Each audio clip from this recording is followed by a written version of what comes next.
दोस्तों, खाने में नमक ना हो तो खाना बेस्वाद हो जाता है, लेकिन नमक सही मात्रा में ही होना चाहिए। कभी कभी खाना पकाते समय दाल या सब्जी में नमक ज्यादा हो जाता है तो खाने का पूरा स्वाद ही खराब हो जाता है।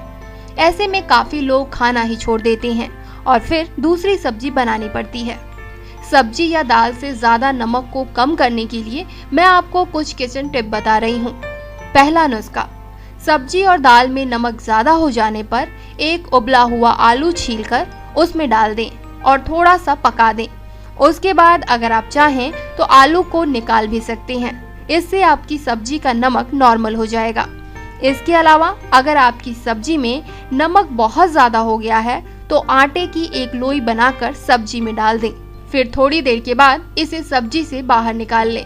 इससे आपकी सब्जी या दाल का नमक कम हो जाएगा। सारा नमक ये आटे की लोई अपने अंदर अब्सॉर्ब कर लेगी।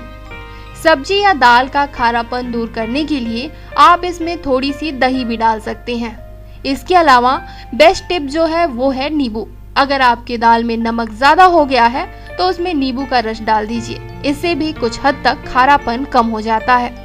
जब भी सब्जी या दाल में नमक ज्यादा पड़ जाए और आपके घर में ब्रेड हो तो आप उसे यूज कर सकते हैं।